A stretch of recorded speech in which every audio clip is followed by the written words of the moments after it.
Hello friends, welcome to my channel. आज हम discuss करेंगे India's 12 which is income taxes. तो बिना किसी देरी के आइए शुरू करते हैं।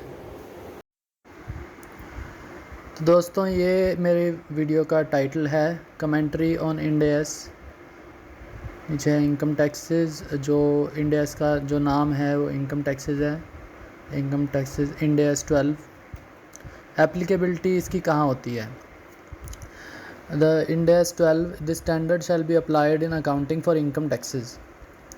For the purpose of this standard, income taxes include all domestic and foreign taxes which are based on taxable profits. Income tax includes all domestic and foreign taxes which are based on taxable profits. इसका मतलब कि domestic वाला जो हमारा income tax act है India का, plus कोई foreign tax अगर लग रहा है तो वो भी इसके अंदर आ जाएगा। Income taxes also include taxes such as withholding taxes which are payable by a subsidiary, associate or a joint arrangement on distributions to the reporting entity. इसमें वो withholding taxes भी आएंगे जो पेएबल होंगे एक सब्सिडरी एसोसिएट जब वो distribution करेंगे कोई भी रिपोर्टिंग एंटिटी को। Standard shall not deal with the methods of accounting for government grants or investment tax credits. However, this standard does deal with the accounting for temporary differences that may arise from such grants or investment tax credit. ये जो standard है ये government grants की accounting के लिए और investment tax credit की accounting के लिए यूज़ नहीं होगा इसमें। लेकिन अगर उसका कोई टेम्परेरी डिफरेंस आ रहा है, जो टाइमिंग डिफरेंस है कोई, तो उसके लिए ये स्टैंडर्ड यूज़ हो जाएगा। अगर कोई टाइमिंग डिफरेंस आ रहा है तो उसका DTA और DTL बनाने में। नेक्स्ट चलते हैं डेफिनेशंस पे। डेफिनेशंस में अकाउंटिंग प्रॉफिट क्या होता है? अकाउंटिंग प्रॉफिट जो हमारा P&L बनता है for a period before deducting tax expense, मतलब जो हमारा PBIT होता है, प्रॉफिट बिफोर टैक्स जो आता है वो वाला अकाउंटिंग प्रॉफिट होता है, profit before tax PBT। Taxable profit क्या होता है? टैक्सेबल प्रॉफिट जो हमारा इनकम टैक्स के हिसाब से निकलता है वही वाला होता है। तो उसकी डेफिनेशन ये है, taxable profit for a period determined in accordance with the rules establish by the taxation authorities. यहाँ पे इनकम टैक्स एक्ट 1961 के हिसाब से होता है, upon which income taxes are payable. Tax expense क्या होता है? Tax expense is the aggregate amount included in the determination of P&L for the period in respect of current tax and deferred tax. Current tax और deferred tax जो P&L में आता है उसका total tax expense होता है। Current tax क्या होता है? Current tax is the amount of income taxes payable in respect of the taxable profit for a period. जो उस पीरियड का प्रॉफिट होता है उसके ऊपर जो टैक्स पे होता है वो करंट टैक्स होता है। डेफर्ड टैक्स लायबिलिटी क्या होता है? डेफर्ड टैक्स लायबिलिटी होता है कि defer are the amounts of income taxes payable in future period in respect of taxable temporary differences. कोई आज की डेट में टैक्सेबल टेम्परेरी डिफरेंस आ रहा है तो उसका आज जो रेट आ रहा है उसके हिसाब से हम निकाल देते हैं। Income taxes payable in future जो होता है उसकी लायबिलिटी जो होती है वो DTL होती है। और डेफर्ड टैक्स एसेट क्या होता है? These are the amounts of income taxes recoverable in future period in respect of deductible temporary differences, the carry forward of unused tax losses and the carry forward of unused tax credits। तो DTA interesting है। Interestingly इसके अंदर तीन चीज़ें आ रही हैं। इसके अंदर आ रहा है एक तो tax deductible temporary difference, the carry forward of unused tax losses. जैसे हमारे यहाँ होता है कि carry forward of business losses कोई हो रहा है तो वो इसके अंदर आ जाएगा। The carry forward of unused tax credits, unused tax credit जैसे कि यहाँ पे मैट क्रेडिट होता है, हमारी इंडियन इंडस्ट्री में मैट क्रेडिट होता है जैसे, तो उसके लिए भी हम डेफर्ड टैक्स एसेट क्लेम कर सकते हैं। आगे चलते हैं डेफिनेशन में। अगली डेफिनेशन में टेम्परेरी डिफरेंसेस क्या होते हैं? These are differences between the carrying amount of an asset और liability in the balance sheet and its tax base. Temporary differences में be either taxable temporary differences, which are temporary differences which result in taxable amounts in determining taxable profit of future periods when the carrying amount of the asset or liability is recovered or settled। इसका मतलब ये है सीधा सीधा कि taxable temporary difference क्या है? जो फ्यूचर में टैक्सेबल हो जाएगा, जो फ्यूचर में हमारी इनकम को बढ़ा देगा, वो हो जाएगा टैक्सेबल टेम्परेरी डिफरेंस। और डिडक्टिबल टेम्परेरी डिफरेंस क्या होता है? डिडक्टिबल टेम्परेरी डिफरेंस वो होता है जो आगे जाके आपकी टैक्सेबल प्रॉफिट को कम कर देगा, जो टैक्सेबल इनकम को आपकी कम कर देगा। यहाँ देख सकते हैं डिडक्टेबल होगा, मतलब कि आपकी टैक्सेबल इनकम को वो कम कर देगा फ्यूचर की। टैक्स बेस क्या होता है? टैक्स बेस होता है कि जो भी अमाउंट टैक्स लॉ के हिसाब से उसका कैरिंग अमाउंट आ रहा है। डेफिनेशन देख लेते हैं। Tax base of an asset और liability is the amount attributed to that asset और liability for tax purpose. The tax expense comprises current tax expense, deferred tax expense. इसके बारे में पहले भी पढ़ चुके हैं। अच्छा, तो जब चलते हैं वो टैक्स बेस क्या होता है। Tax base of an asset is the amount that will be deductible for tax purposes against any taxable economic benefits that will flow to an entity when it recovers। यहीं पे रुक जाते हैं। Tax base of an asset is the amount that will be deductible for taxable purposes against any taxable economic benefits that will flow to an entity.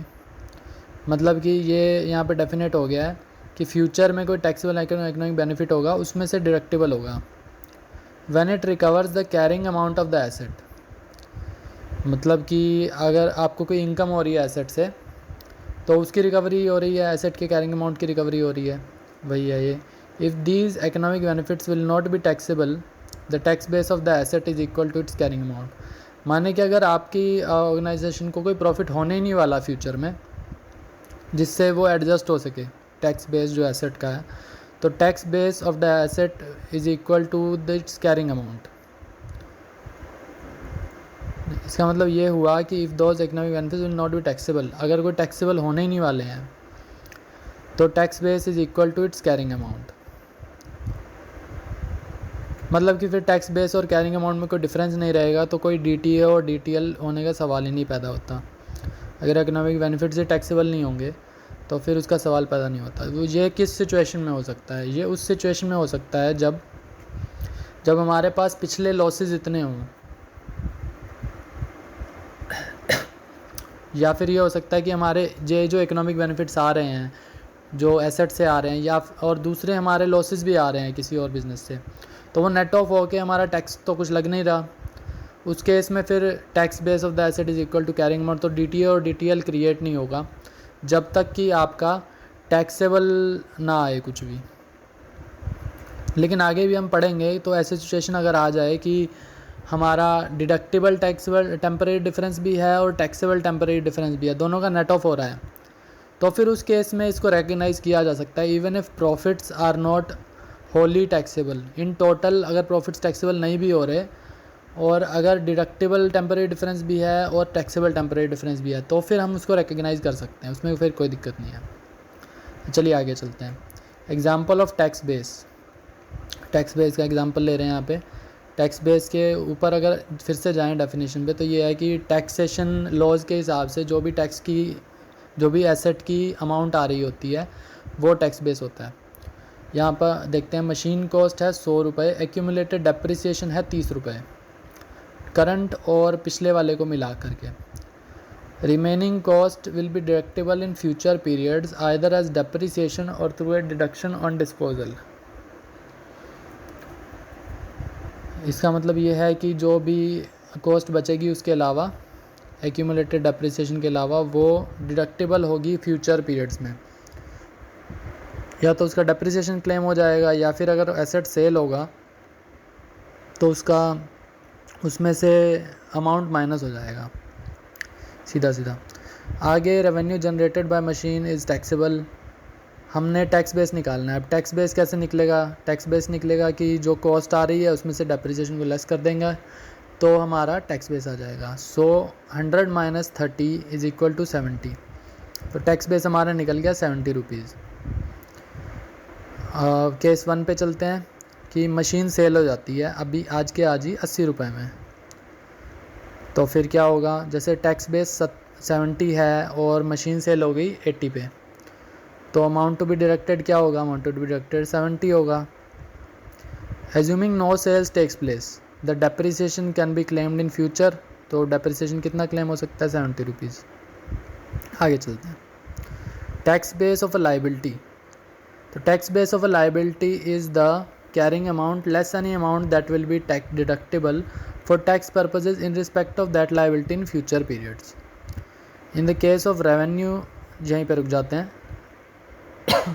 sorry, tax base of a liability is its carrying amount less any amount that will be deductible for tax purposes in respect of that liability in future periods. कि आज जो हम tax base निकाल रहे हैं liability का, क्या होगा, वो ऐसा होगा कि लायबिलिटी में से जो कैरिंग अमाउंट है उसमें से अगर कोई फ्यूचर पीरियड में डिडक्टिबल है टैक्स पर्पज़ के लिए तो उसको लेस कर दिया जाएगा. In the case of revenue which is received in advance, तो टैक्स बेस क्या होगा, carrying amount less any amount of the revenue that will not be taxable in future periods. मतलब कि इसका सीधा उससे उलट ही हो गया. आगे चलते हैं, इससे तो इतना समझ नहीं आ रहा, आगे चलते हैं. Example of tax base of a liability. जैसे करंट लायबिलिटी में कोई एक्रूड एक्सपेंस है जिसका कैरिंग अमाउंट 100 है. अभी बुक्स में क्या एक्रूड एक्सपेंस आ रहा है, कुछ नहीं है, और 100 रुपये का एक्रूड एक्सपेंस आ रहा है. Related expense has already been deducted for tax purposes. उसकी डिडक्शन आपको पहले ही मिल चुकी है, तो फिर टैक्स बेस क्या होगा. टैक्स बेस अभी हमने पढ़ा था कि जो फ्यूचर में डिडक्टिबल हो वो लेस हो जाता है. अब इसका फ्यूचर में डिडक्टिबल तो कुछ है नहीं, फ्यूचर में डिडक्टिबल 0 है, तो टैक्स बेस क्या हुआ, टैक्स बेस हुआ 100 माइनस 0, तो टैक्स बेस हो गया 100.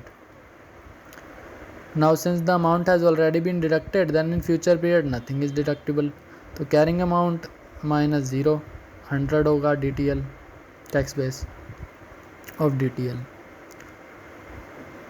इसको एक दूसरे तरीके से भी पढ़ा जा सकता है कि अगर आज एक्रूड एक्सपेंस का हमें बुक्स में कैरी ऑन हो रहा है और टैक्सेशन में हमें इसका फ़ायदा मिल चुका है, तो अभी इसका क्या हो सकता है, ज़्यादा से ज़्यादा इसकी अब लायबिलिटी बनेगी, क्योंकि अब हमारे प्रॉफिट्स में तो इसका कुछ लेस होगा नहीं फ्यूचर में.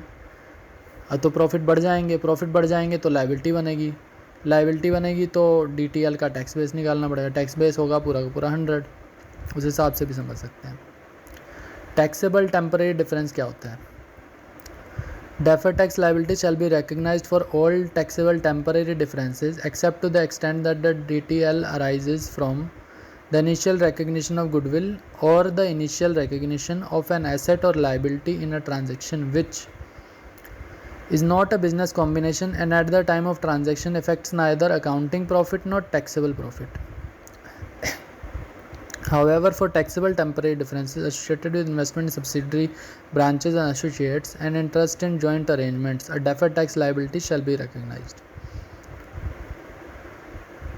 लिखा हुआ है कि DTL जो है वो shall be recognise for all taxable, जो भी फ्यूचर में टैक्सेबल होगा टेम्परेरी डिफरेंस उसके लिए DTL रिकग्नाइज करनी पड़ेगी. लेकिन ये एक्सेप्शंस हैं. जब इनिशियल रिकग्निशन ऑफ गुडविल होता है तब DTL अराइज नहीं होगा, और इनिशियल रिकग्निशन ऑफ कोई भी एसेट लायबिलिटी होता है which is not a business combination except which is not a business combination. इसका मतलब हुआ कि जो भी बिजनेस कॉम्बिनेशन से एसेट और लायबिलिटी अराइज हो रहे हैं उनके लिए DTL किया जाएगा. आगे चलते हैं, एग्जाम्पल पे चलते हैं.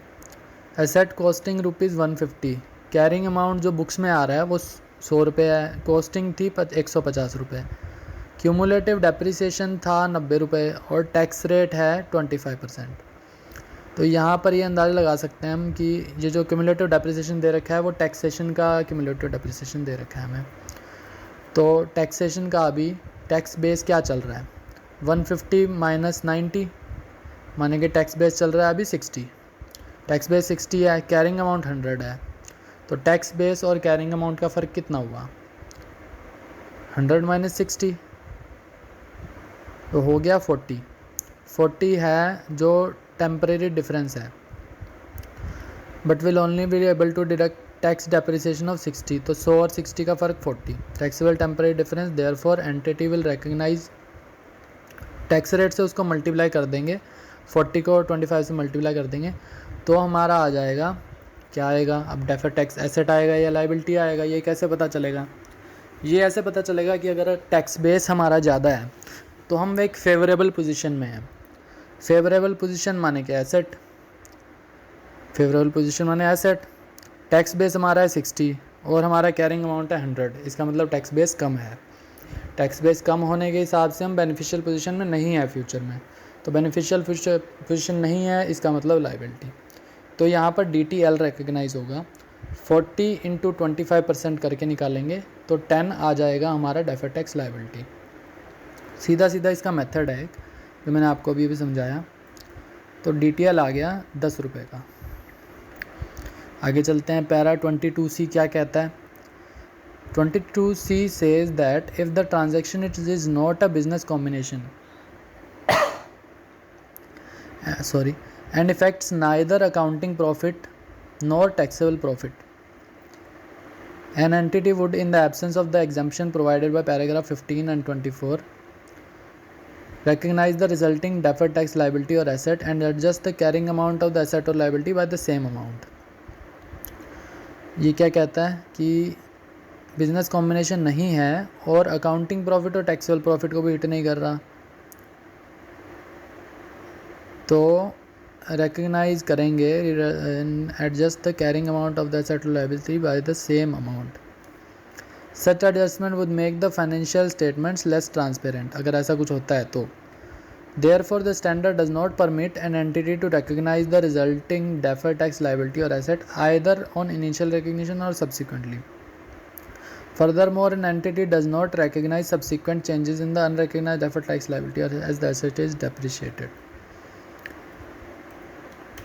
क्या कहना चाह रहा है पैरा 22C, क्या कहना चाह रहा है कि कोई भी ट्रांजैक्शन ऐसी है जिससे अकाउंटिंग प्रॉफिट और टैक्सेबल प्रॉफिट दोनों को ही फ़र्क नहीं पड़ रहा, तो DTA और DTL रिकग्नाइज नहीं होगा। एग्जाम्पल देखते हैं इसका। Entity intends to use an asset which cost The entity intends to use an asset which cost ₹1000 throughout its useful life of 5 years and then dispose of it for a residual value of nil. The tax rate is 40%. Depreciation of the asset is not deductible for tax purposes। इसका मतलब कि सीधा सीधा यही हुआ कि tax base है 0 और एसेट की कॉस्ट है 1000, useful life 5 years, tax rate 40%।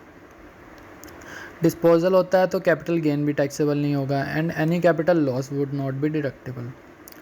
माने कि हमें कुछ भी नहीं मिलना है टैक्स लॉज के हिसाब से इस एसेट का, अगर हम कुछ भी क्लेम करना चाहते हैं कुछ नहीं मिलेगा। As it recovers the carrying amount of the asset the entity will earn taxable income of 1000 और उसके ऊपर पूरा का पूरा वो टैक्स पे कर देगी। The entity does not recognise the resulting deferred tax liability of ₹400 because it results from the initial recognition of the asset। यहीं पे रुक जाते हैं।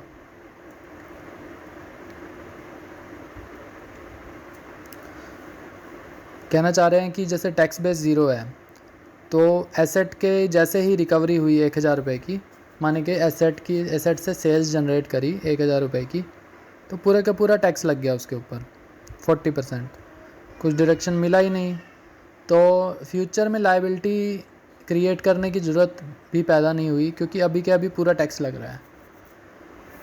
अगर टैक्स बेस कुछ होता तभी हम लायबिलिटी रिकग्नाइज करते, इसका मतलब ये है। In the following year the carrying amount of the asset is 800, तो 800 के ऊपर टैक्स लग जाएगा 320 का।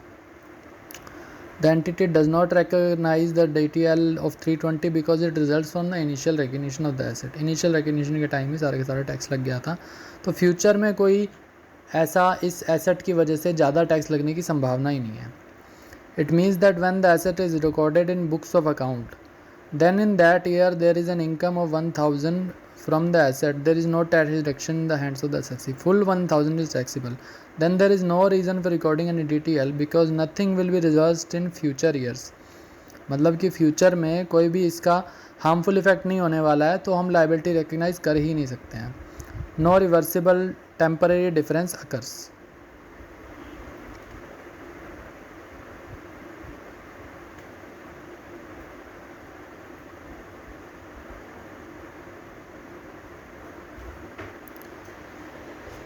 Deductible temporary differences। A deferred tax asset shall be recognized for all deductible temporary differences. ये मतलब कि DTA के लिए, डेफर्ड टैक्स एसेट के लिए डिडक्टिबल टेम्पररी डिफरेंस फ्यूचर में होना चाहिए.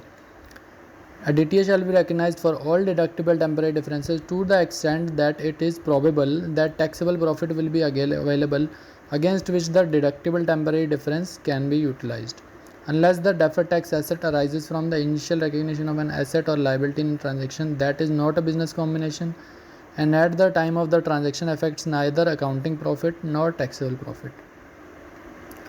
इसका मतलब ये है कि DTA तब ही रिकग्नाइज होगा अगर फ्यूचर में ये प्रोबेबिलिटी है कि टैक्सेबल प्रॉफिट या तो टैक्सेबल प्रॉफिट ऐसा कोई हो जिससे वो सेट ऑफ हो सके, या फिर वो एक ऐसा डेफर्ड टैक्स एसेट है जो इनिशियल रिकग्निशन पे अराइज हो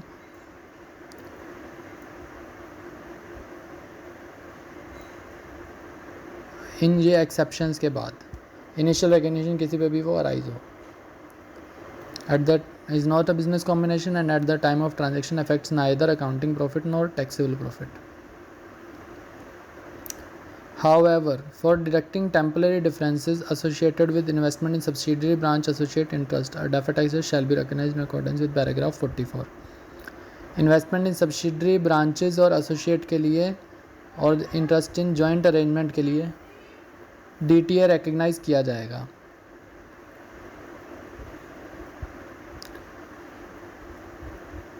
और ये अगर एक्सेप्शंस में नहीं आता तो भी वो रिकग्नाइज किया जाएगा. अगले पे चलते हैं. एग्जाम्पल्स क्या हैं DTA के. एन एंटिटी रिकग्नाइज लाइबिलिटी, एक कंपनी के पास लाइबिलिटी है 100 रुपये की ग्रेचुटी और लीव एनकैशमेंट एक्सपेंस की, तो उसने उसका प्रोविज़न बना रखा है. लेकिन जैसा हम जानते हैं कि टैक्सेशन लॉज के हिसाब से प्रोविज़न के ऊपर हमें कुछ डिडक्शन नहीं मिलेगा, लेकिन जब वो पे हो जाएगा ग्रेचुटी लीव एनकैशमेंट तो हमें उसका डिडक्शन मिल जाएगा for tax purposes. Any amount with regard to gratuity leave encashment not be deductible until the entity pays the same. The tax rate is 25%. Tax base of liability क्या है. Liability तो कुछ होगा नहीं, क्योंकि अभी हमने फ्यूचर में तो हमें एडवांटेज ही मिलना है इसका, तो फिर हमें इसका DTA बनेगा. टैक्स बेस ऑफ लाइबिलिटीज नील, क्योंकि हमारा जो फार्मूला था current amount 100 minus any deduction available in future तो 100 ही है, तो वो तो ज़ीरो हो गया. In settling the liability carrying amount the entity will reduce is future taxable profit by an amount of 100. मतलब फ्यूचर में हमें 100 रुपीज़ का फ़र्क वो फ़ायदा मिलेगा. Consequently reduce future payments by 25, 100 into 25% tax rate. The difference between carrying amount 100 and tax base of nil is a deductible temporary difference of 100. तो entity आज DTA रिकग्नाइज कर लेगी 25 रुपये का, क्योंकि हमें फ्यूचर में 25 रुपये का फ़ायदा मिलेगा टैक्स में से, इसलिए हमने आज रिकग्नाइज कर लिया.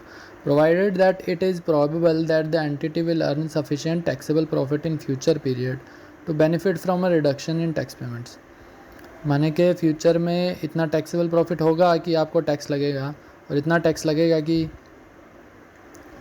ये 25 रुपया आपका सेट ऑफ हो जाएगा, तो हम रिकग्नाइज कर लेंगे. Some limitations to DTA recognition.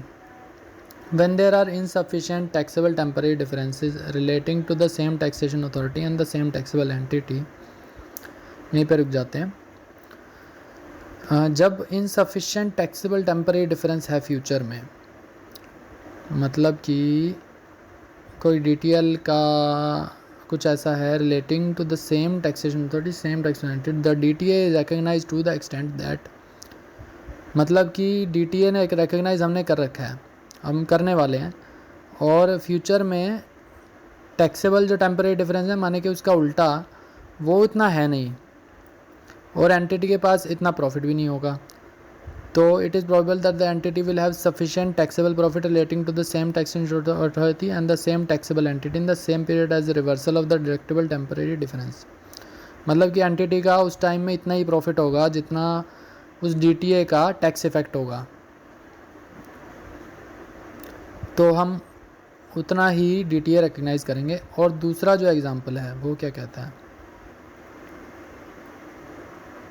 Tax planning opportunities, अगर टैक्स प्लानिंग अपॉर्चुनिटीज़ अवेलेबल हैं उस पीरियड में तो भी उतना DTA रिकग्नाइज हो जाएगा।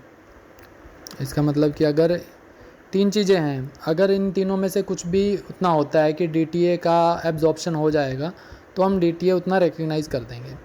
या तो हो टैक्सेबल टेम्परेरी डिफरेंस तो हम उतना रिकग्नाइज कर देंगे, या फिर एंटिटी के पास इतना टैक्सेबल प्रॉफिट हो उस पीरियड में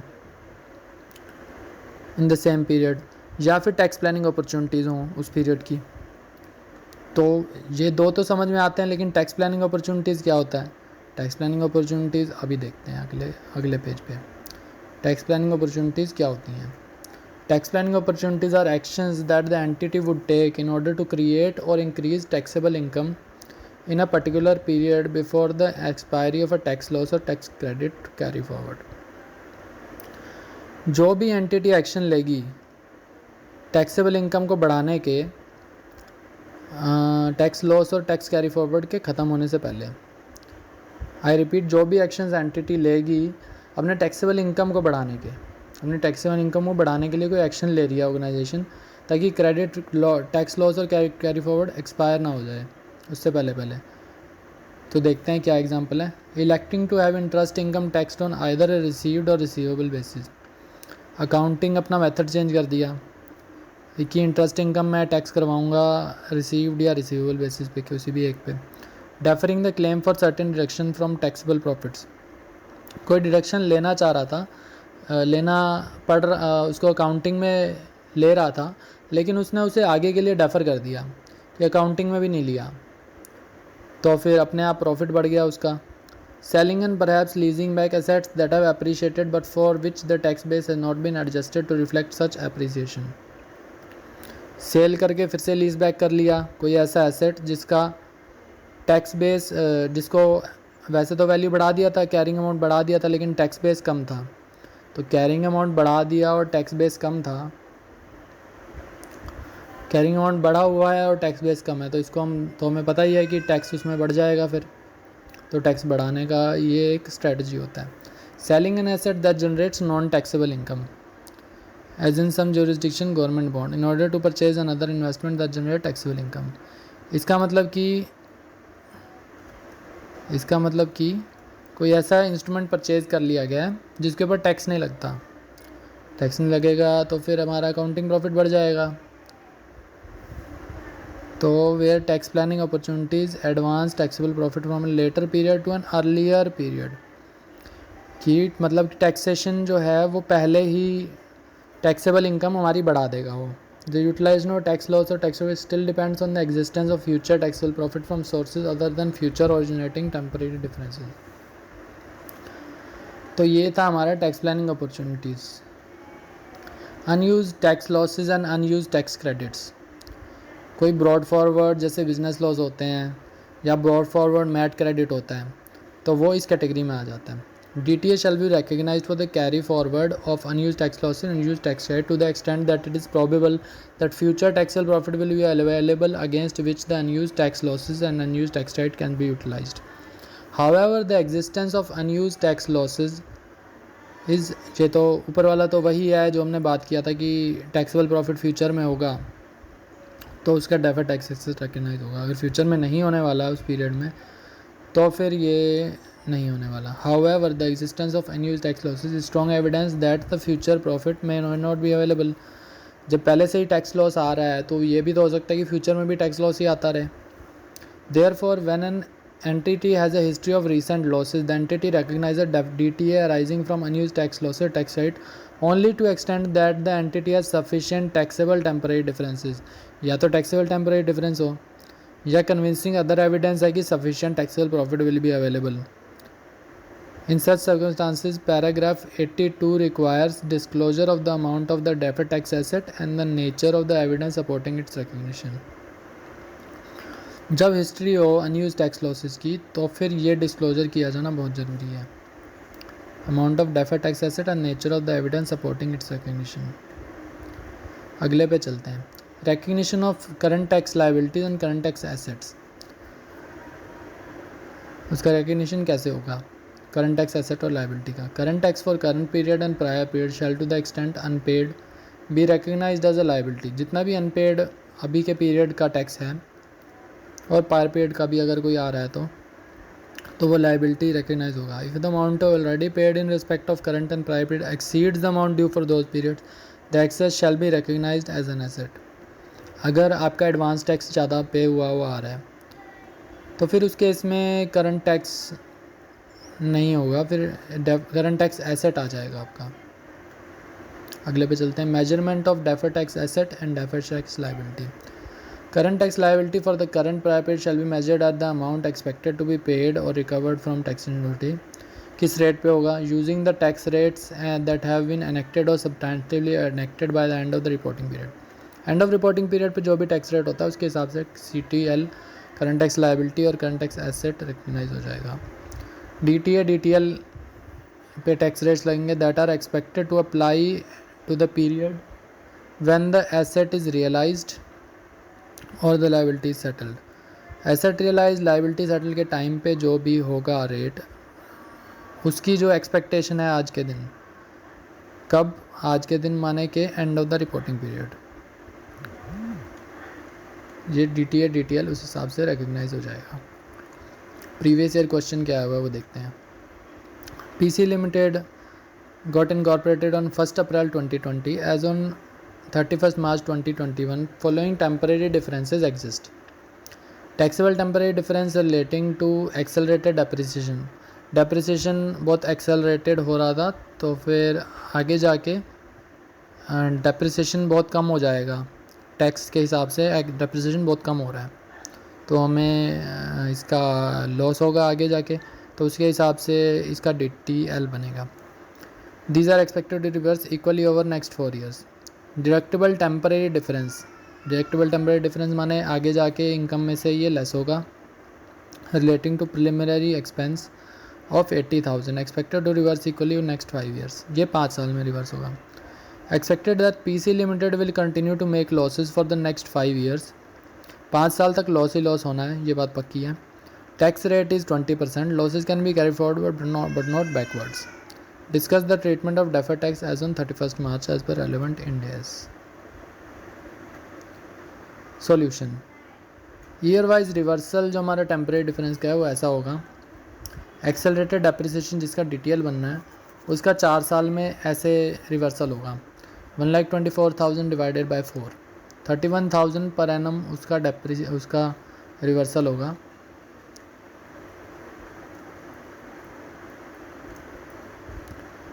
और जो प्रिलिमिनरी एक्सपेंस है उसका हमें फ़ायदा मिलेगा 5 साल तक, 16, 16, 16, 16, 16 और इसका 31, 31, 31, 31 जो मिलके बन जाएगा 1,24,000। अगली स्लाइड पे चलते हैं। Solution part. Recognition of DTL। PC limited recognise a DTL of 1,24,000 को 20% से मल्टीप्लाई कर देंगे तो हमारा आज का डेफर्ड टैक्स लाइबिलिटी आ जाएगा जो है 24,800। रिकग्निशन ऑफ DTA क्या होगा? अब फिर से ऊपर चलते हैं। देख सकते हैं कि 4 साल तक तो हमारे पास taxable temporary difference taxable TD आ रहा है जिससे साथ ये एडजस्ट हो जाएगा जो हमारा प्रिलिमिनरी एक्सपेंस है। लेकिन 5वें साल में तो ऑर्गेनाइजेशन तो लॉस में ही जा रहा है और 5वें साल में कोई टैक्सेबल टेम्परेरी डिफरेंस भी नहीं आ रहा और टैक्स अपॉर्चुनिटी इन्होंने कोई बताया नहीं है तो हम एज्यूम कर नहीं सकते। तो 5वें साल का जो ये प्रिलिमिनरी एक्सपेंस है ये डाउटफुल हो जाएगा। अब हमने ये देखा कि डायरेक्ट टैक्स एसेट तब तक हम रिकग्नाइज कर ही नहीं सकते जब तक हमारे पास कोई ऐसी प्रोबेबिलिटी ना हो कि टैक्सेबल टेम्परेरी डिफरेंस हो या फिर कोई टैक्स अपॉर्चुनिटी हो या फिर ऑर्गेनाइजेशन के पास टैक्सेबल प्रॉफिट्स हों। अब इन तीनों में से कोई भी सिचुएशन यहाँ पे 5th ईयर में अराइज नहीं हो रही है तो 5th ईयर का हमारा DTA डाउटफुल हो जाएगा। तो आगे चलते हैं। Limitation on recognition of DTA सिर्फ 4 साल के लिए हम जैसे देखा कि ऊपर 4 साल का बन जाएगा 16 × 4 64,000 × 20% कर देंगे तो 12,800 DTA बन जाएगा आज की डेट में। और reversal of DTA। No DTA shall be recognise for the reversal of deductible temporary difference for the year ending on 31/3/2026 as there are no taxable temporary difference. Further, the future estimation is also loss. However tax planning opportunities अगर available होती हैं तो DTA recognise हो जाएगा। उसको हम assume नहीं कर सकते, बट हम एक क्वालिफिकेशन डाल के इसका आंसर ऐसे लिख सकते हैं। तो आज का लेक्चर यहीं तक था। आई होप कि आपको ये अच्छा लगा होगा, क्योंकि बहुत टाइम से मैं सोच रहा था कि ऐसा कुछ डालने के लिए जो स्टूडेंट्स के लिए भी हेल्प करेगा और जनरल पब्लिक भी, क्योंकि कई कंपनीज़ में इंडिया सप्लाई हो रहे हैं जो देखा जा रहा है। तो आप चैनल को फॉलो करते रहिए, और कोई इंटरव्यू में भी अगर आपको क्वेश्चन आता है तो आप कमेंट्स बॉक्स में डाल के पूछ सकते हैं। और कोई भी इंडियाज़ में अगर आपको लगता है कि कोई प्रॉब्लम आ रही है तो वह मेरे चैनल पे पूछ सकते हैं। I am happy to help, और आप ऐसे ही सपोर्ट देते रहिए मेरे चैनल को। Thanks, goodbye, take care.